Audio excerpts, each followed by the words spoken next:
माओ ने इसका फायदा उठाते हुए 62 की लड़ाई थोप दी भारत के ऊपर और अक्साई चीन का एरिया कब्जा कर लिया।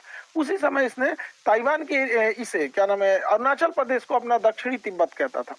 ऐसा नेहरू के समय यहाँ पर सी जिनपिंग जो है इसके समय भी बहुत तेजी से विरोध हो रहा है। चाइना में सी जिनपिंग के खिलाफ बहुत तेजी से बगावत हो रही है। इसने भी वही सहारा लिया जनता का ध्यान भटकाने के लिए। इसने भी भारत से लड़ाई थोपने के लिए कई बार से उत्साह वाले काम किए हैं। अभी हाल में इसने तवांग में घुस गया। अरुणाचल प्रदेश का जगह है तवांग घाटी।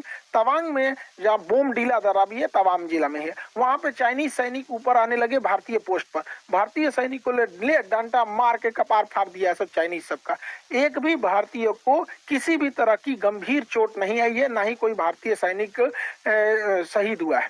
ये हमारे रक्षा मंत्री का खुद का संसद में दिया हुआ स्टेटमेंट था। और वहीं चाइनीज मीडिया इस पर एकदम चुप है। जब चाइनीज पिटाते हैं सब तो एकदम चुप हो जाते हैं। आपको याद होगा जून 2020 पिटाया था, 6 महीना बाद बोला था कि हाँ हम लोग पिटा गए। वो सब इतनी होता है ऐसा आके भाज रहा था सब, मार यहाँ पे लाठी का पार फाड़ दिया सब चाइनीज सबका। चाइना वहां से भाग निकला और अभी चाइना कुछ नहीं बोल रहा है। अपनी जनता का ध्यान भटकाने के लिए ये कभी ताइवान के ऊपर अटैक करता है, कभी ये भारत की ओर। अभी इसके जो फाइटर जहाज थे सब वो कई बार उत्तराखंड के पास में मडराने लगे सब। उत्तराखंड के पास मडराने के भी कई रीजन है। उत्तराखंड में अभी भारत और अमेरिका की सेना यहाँ बहुत करीब नंदा देवी पर्वत के पास आकर चाइना के पास युद्ध अभ्यास की। इसीलिए वो अपने ड्रोन को और उसने सबसे बड़ा जो बमवर्षक जहाज बनाया S-20 ये बमवर्षक जहाजों को भारत के सीमा के पास उड़ाते रहता है। तो भारतीय सेना भी अपनी वायु एयरफोर्स को तुरंत एक्टिवेट कर देती है और एयरफोर्स भी ऊपर से जाके वार्निंग देने लगती है कि अगर इधर की ओर आओगे तो तुम्हारा भी इलाज कर दिया जाएगा। तो पता चल गया है कि भारत की अब विदेश नीति जो है काफी एग्रेसिव हो गई और ये होना भी चाहिए। हमें अपने दुश्मनों को पहचानने में क्षणिक भी देर नहीं करनी चाहिए।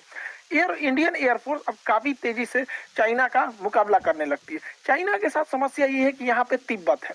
तिब्बत का पठार इतना ऊंचा है कि यहाँ पे कितना भी बेहतरीन जहाज दे दीजिए, कितना भी बेहतरीन जहाज, वो अपने फुल कैपेसिटी से नहीं उड़ सकता है क्योंकि तिब्बत के ऊपर ऑक्सीजन की मात्रा बहुत कम होती है और किसी भी जहाज हो गया उसमें ईंधन जलने के लिए ऑक्सीजन की जरूरत ज्यादा होती है। तो यहाँ कितना भी बढ़िया जहाज रहेगा यहाँ से यहाँ आने में अपनी पूरी पावर नहीं लगा सकता है, जबकि भारत का जहाज तो इधर ही रखा हुआ है यहाँ पर, इसके लिए ज्यादा उधर नहीं है, इसी को ज्यादा दिक्कत आता है।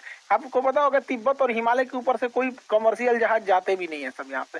तो इंडियन एयरफोर्स काफी एग्रेसिव में इसमें आगे बढ़ रही है, लेकिन चाइना इसे अन्य जगहों से घेरना चाह रहा है। पाकिस्तान के सहारे घेरना चाह रहा है, इधर मलक्का के सहारे, इधर तंजानिया के सहारे, तंजानिया के साथ इधर से मलक्का को इधर से, और ऐसे चारों ओर से चाइना भारत को घेरना चाह रहा है। हालांकि भारत भी इससे अब काउंटर अटैक के मूड में आ गया। भारत अपने वायुसेना की ताकत को लगातार बढ़ा रहा है। एयर बेसेस को भारत बढ़ाया जा रहा है। अभी गुजरात में दीसा एयरबेस का शिलान्यास किया गया। यह एयरबेस बहुत जरूरी था। दीसा एयरबेस कहाँ है उससे पहले आपको पाकिस्तान के एयरबेस का आइडिया होना चाहिए। पाकिस्तान का इधर का एरिया है बलूचिस्तान, इधर उसके दुश्मन कम है अफगानिस्तान है, तो उसमें अफगानिस्तान के पास कोई उतना टेक्नोलॉजी ही नहीं है और उसका ज्यादातर एयरबेस अगर आप देखेंगे तो ये भारत की ओर मिलेगा। ये उसने पाक ऑक्युपाइड कश्मीर है POK पे कब्जा कर लिया है यहाँ पे। अब यहाँ अगर आप ध्यान देंगे तो ये पाकिस्तान के बहुत सारे एयरबेस है, जिसमें एक तो यहाँ शहबाज एयरबेस इसका बहुत प्रसिद्ध है। यहाँ F-16 जहाजें रहती हैं। शहबाज एयरबेस, सुकूर एयरबेस, यहाँ पर मीरपुर एयरबेस, ये 3 एयरबेस पाकिस्तान के बहुत ही फ्रंट लाइन की एयरबेस है भारत को आगे की ओर काउंटर करने के लिए। और एक कश्मीर के पास में आया स्कार्दू एयरबेस। ये एग्जाम में क्वेश्चन पूछते हो भैया स्कार्दू एयरबेस कहाँ, POK में ही है स्कार्दू। तो कुछ जगह जो है ना करंट में जब फेमस हो जाते हैं तो उससे कुछ क्वेश्चन पूछता है, इसलिए याद रखने आता है।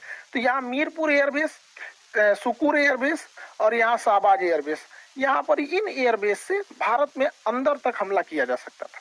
इसको काउंटर करने के लिए जोधपुर में फलोड़ी एयरबेस था, गुजरात के कच्छ में नलिया एयरबेस था। तो ये यहाँ से इसे काउंटर किया जा सकता था, लेकिन अभी PM मोदी ने यहाँ पर एक दीसा एयरबेस का उद्घाटन किया।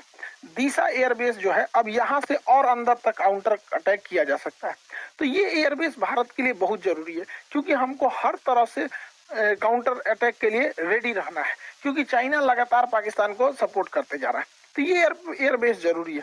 भारत अब अपने जितने भी एयरबेस हैं उसको, उसमें जो जहाजों को रखने के लिए बंकर है उसे अब नए मॉडल से अपग्रेड कर रहा है। क्या नाम है next generation harden aircraft shelter.